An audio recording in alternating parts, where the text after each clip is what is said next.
जय हिंद फ्रेंड्स। आज हम लोग यूनियन स्टेट लेजिस्लेचर के बारे में पढ़ना शुरू करेंगे।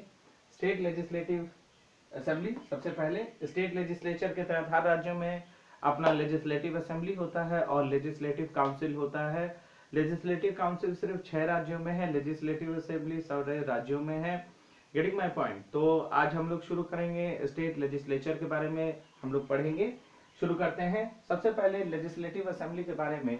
लेजिस्लेटिव को असेंबली को हम लोग बोलते हैं विधानसभा, ठीक।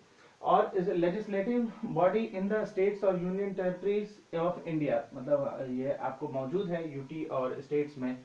28 स्टेट्स और 3 यूनियन टेरिटरीज में आपको यूनिकैमरल है, यानी खाली एक स्टेट लेजिस्लेचर है। स्टेट लेजिस्लेचर आपको शामिल है बस। और स्टेट लेजिस्लेचर तो है ही 28 स्टेट और 3 यूनियन स्टेट्स में, और उसमें से भी 6 स्टेट्स के पास आपको the lower house of their bicameral state legislature with the upper house legislative council है 6 स्टेट के पास। 5 union territories are govern directly by the union government of India, have no legal legislative body. यानी 5 ऐसे union territory है जो आपको union government के द्वारा आपको सीधा एडमिनिस्टर किया जाता है, तो वहां पे कोई लेजिस्लेटिव बॉडी नहीं है। तो भारत में जितने स्टेट हैं वहां तो लेजिस्लेटिव असेंबली है ही, लेकिन सिर्फ 6 ही स्टेट ऐसे हैं जहां पे लेजिस्लेटिव काउंसिल भी काम करती है। ध्यान रखिएगा, लेजिस्लेटिव असेंबली इक्विवेलेंट होता है लोकसभा के, और लेजिस्लेटिव काउंसिल जो है वो इक्विवेलेंट होता है राज्यसभा के। इतना मान के चलिएगा, ठीक है।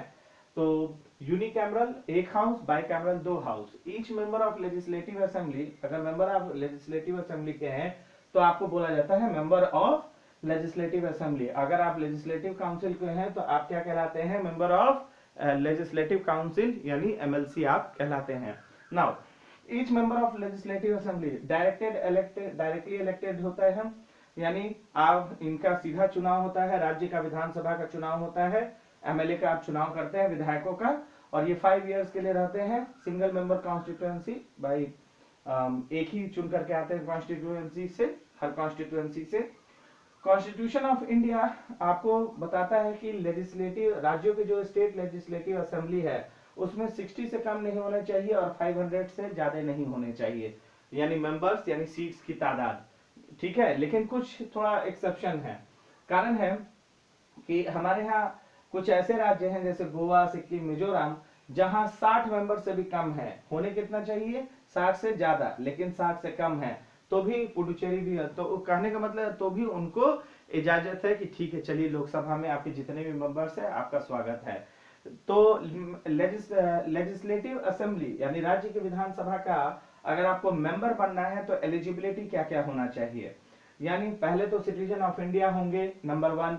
नंबर 2, कम से कम 25 इयर्स का एज चाहिए आपको। लेजिस्लेटिव असेंबली, याद करिएगा, लोकसभा में भी 25 इयर्स ऑफ एज चाहिए था मिनिमम, तो यहाँ पे लेजिस्लेटिव असेंबली के लिए भी 25 इयर्स ऑफ एज चाहिए। फिर मेंटली साउंड, यानी मानसिक तौर पे आप सही हो, असंतुलित ना हो। फिर किसी तरह का बैंकरप्ट ना हो, यानी आपका दिवालिया घोषित ना हो, यानी बैंक से ऐसा ना हो कि आप पे कर्ज ही कर्ज हो। फिर आपका वोटर लिस्ट में आपका नाम शामिल होना चाहिए उस स्टेट में जहां से आप इलेक्शन कंटेस्ट करना चाहते हैं, ठीक है। ही और she may not be the member of parliament, he or she should also state an affidavit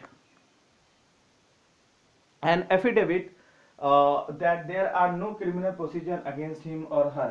यानी जरूरी नहीं कि वो वहां का कोई पार्लियामेंट का चुना गया है वो चुनाव लड़ा हुआ हो, ऐसा कोई जरूरी नहीं, कोई भी उतर सकता है। साथ में उसको एक शपथ पत्र एफिडेविट देना पड़ता है, ठीक है। आपको किनको, मतलब जो भी निर्वाचन अधिकारी हैं, निर्वाचन अधिकारी को आपको देना पड़ता है शपथ पत्र, एफिडेविट देना पड़ता है, जिसमें कि बताना होता है कि आपको आपके जो वेल्थ है उसके बारे में डिक्लेरेशन करना पड़ता है। दूसरा कि आपके ऊपर कोई करप्शन चार्जेस नहीं है, क्रिमिनल चार्जेस नहीं है, उसके बारे में आपको डिटेल से बताना पड़ता है। इवन आपको एजुकेशन भी अपना बताना लिखना पड़ता है।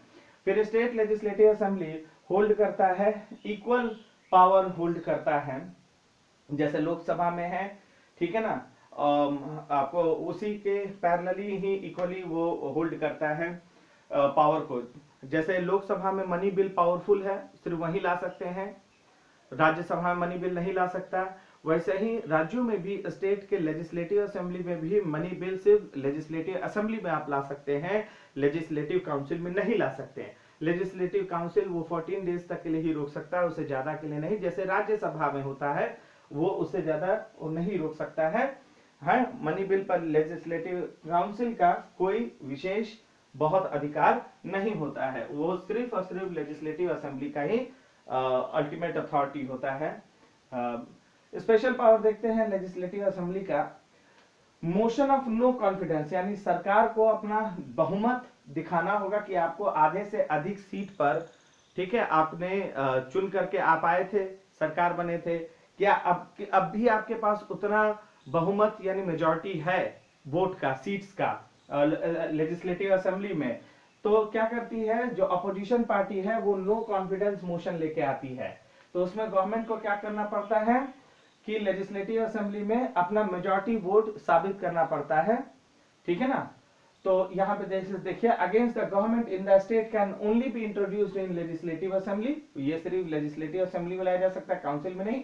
If it is pass by majority vote, अगर पास हो गया, then the chief minister and his her council of minister collectively resign. अगर विधानसभा में, लेजिस्लेटिव असेंबली में नो कॉन्फिडेंस मोशन अगर पास हो गया तो इसका मतलब सरकार डिसॉल्व हो जाएगी, यानी खत्म हो जाएगी।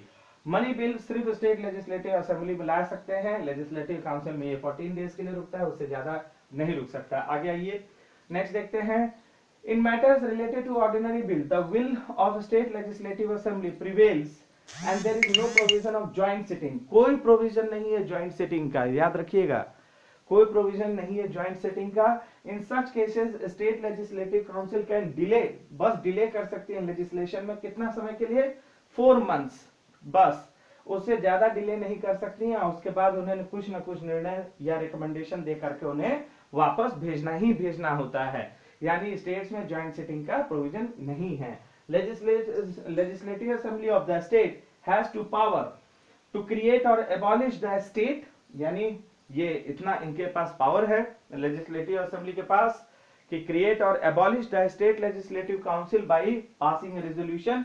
यानी ध्यान रखिएगा कि लेजिस्लेटिव काउंसिल को अगर बनाए रखना है या उसको हमें नया किसी राज्य में जहां लेजिस्लेटिव काउंसिल नहीं है वहां पर अगर हमें नया बनाना है काउंसिल, तो वो भी बनाने का, खत्म करने का अधिकार लेजिस्लेटिव असेंबली में है।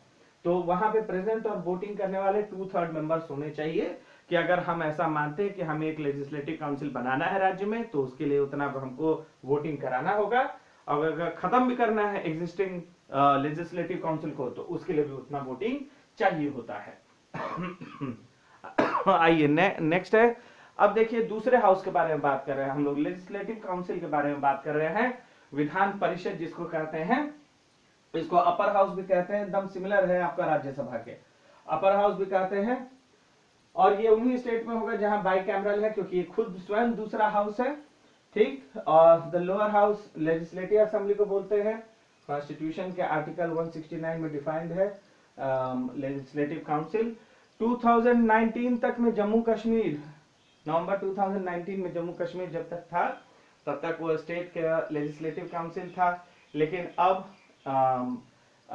The latest state to have a council is Telangana. अब इनका ये हटा दिया गया है, तो अब सिर्फ 6 ही रह गए हैं। तो qualification required to be MLC, देखते हैं कि एमएलसी बनने के लिए क्या क्वालिफिकेशन है। Each member of legislative assembly council serves for कितने टर्म, 6 years के लिए होता है, ठीक है। और with term staggered so that the term of 1/3 of legislative council members expire every 2 years। वही वाला सिस्टम, राज्यसभा वाला सिस्टम कि हर एक दूसरे साल में 1/3 मेंबर अपना 6 years का टाइम टेन्योर पूरा कर चुके होते हैं, फिर वो चुन करके आते हैं, है ना। चुन के कहां से आते हैं वो भी हम लोग बात करेंगे, लेकिन 1/3 मतलब ये कभी भी डिसॉल्व नहीं होता है, ये लगातार सर्कुलेट होते रहता है, ये हाउस बना रहता है। Getting my point. जैसे राज्यसभा है, एमएलसी के लिए हमारा क्या एक एलिजिबिलिटी है, क्राइटेरिया है, सिटीजन ऑफ इंडिया होना चाहिए, फिर 30 years ऑफ एज होना चाहिए, राज्यसभा के लिए भी 30 years ऑफ एज था, मेंटली साउंड होना चाहिए, मानसिक तौर पे स्वस्थ हो, not an insolvent and must not be, मतलब किसी तरह का ऐसा कर्ज में ना डूबा हो, साथ में जिस स्टेट से वो चाहता है इलेक्शन लड़ना, उस स्टेट के वोटर लिस्ट में एटलीस्ट उसका नाम हो। जरूरी नहीं है कि वो पार्लियामेंट का पहले कभी सदस्य रहा हो या उस समय सदस्य हो, ये बात ध्यान रखिएगा। The size of state legislative council cannot be more than 1/3 of the member of the legislative assembly। ध्यान रखिएगा, लेजिस्लेटिव जो काउंसिल होगा, दूसरा हाउस जो है किसी भी राज्य में, उसका साइज कितना होगा, वो उसी राज्य के लेजिस्लेटिव असेंबली के कितना से ज्यादा नहीं हो सकता, 1/3, है ना। वो सेम स्टेट के लेजिस्लेटिव असेंबली के 1/3 ही का स्ट्रेंथ बन सकता है लेजिस्लेटिव काउंसिल के तौर पर, ठीक है। However, its size cannot be less than 40, except in now abolished Jammu Kashmir के लिए थोड़ा छूट था, क्योंकि वहां पर अगर 1/3 करते तो 36 सीट आता, तो इनको स्पेशल छूट वहां पे दी गई थी, ध्यान रखिएगा। एमएलसी का चुनाव कहां कहां से होता है? सबसे पहले एमएलसी का चुनाव होता है लोकल बॉडीज से, बस इतना ध्यान रखना है, चुनाव कहां कहां से होता है इतना ध्यान रखिएगा। पहले 1/3 जो है लोकल बॉडी से चुनाव होता है, तो लोकल बॉडी क्या है, म्युनिसिपैलिटी, ग्राम पंचायत, पंचायत समिति, डिस्ट्रिक्ट काउंसिल, ठीक। अगला 1/3 जो है वो legislative assembly of the state से चुन करके आते हैं। Legislative members of the legislative assembly of the state from among the person who are not member of the legislative assembly, वो सारे मेंबर जो लेजिस्लेटिव असेंबली में है वहां से भी चुन करके आते हैं। जो अब लेजिस्लेटिव असेंबली के मेंबर नहीं रह गए हैं, वो लेजिस्लेटिव काउंसिल के मेंबर हो गए हैं। Of the state from among the person who are not member of the legislative assembly, उनको लेजिस्लेटिव काउंसिल में डाल दिया गया। 1/6 are nominated by the governor, जो मास्टरी रखते हैं अपने अपने फील्ड का, जैसे कि देख पा रहे हैं, नॉलेज ऑफ प्रैक्टिकल एक्सपीरियंस है, literature, science, art, cooperative movement, social service, तो 1/6 मतलब 1/6 भाग ये गवर्नर ये करते हैं, नॉमिनेट करते हैं। फिर उसके बाद देखिए 1/12 are elected by persons who are graduate of 3 years, ठीक है, standing residing in the state, यानी आपके राज्य में निवास करते हुए ऐसे जो ग्रेजुएट्स हैं उनको 1/12 हिस्सा तय किया जाता है, चुनाव होता है उनका। 1/12 are elected by person engaged at least 3 years in teaching in educational institution within the state not lower than secondary school, और साथ में इंक्लूडिंग कॉलेजेस एंड यूनिवर्सिटी, यानी टीचर्स और प्रोफेसर्स को भी लिया जाता है। तो आपको बस याद रखना है कि कहां कहां से चुनाव होता है एमएलसी का, ठीक है। यहाँ पे लेजिस्लेटिव मेंबर्स भी बैठते हैं, तो ये आपको तैयार रखना है कि इन जगहों से इनका चुनाव किया जाता है। अब ये देखिए एक लिस्ट है आपका लेजिस्लेटिव काउंसिल का, थोड़ा सा आपको जूम करना पड़ेगा, ठीक है, देखने के लिए, क्योंकि मैं पढ़ दे रहा हूं। आपका सबसे पहला है आंध्र प्रदेश, जहां पे आपका टोटल 58 है लेजिस्लेटिव काउंसिल में जो है सीट। बिहार 75 है, कर्नाटका 75, इस तरह से करके। महाराष्ट्र में 78 सीट्स है, तेलंगाना में 40 सीट है, उत्तर प्रदेश में ये करीब करीब हो गए 100 करीब करीब ये सीट्स है आपका।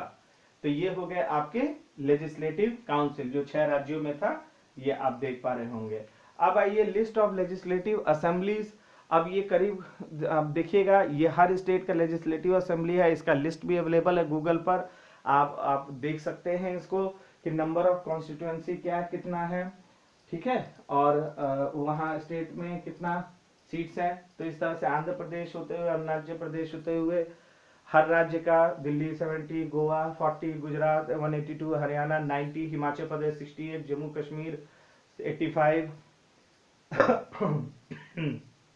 अब तो झारखंड 81, कर्नाटका 224, केरला 14, मध्य प्रदेश 23,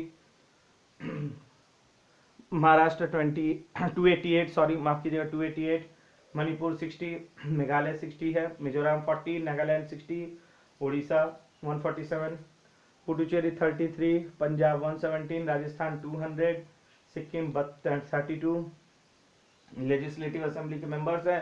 तमिलनाडु 234, तेलंगाना 119, त्रिपुरा 60, उत्तर प्रदेश 403 प्लस 1 404 है, उत्तराखंड 70 अराउंड लगभग।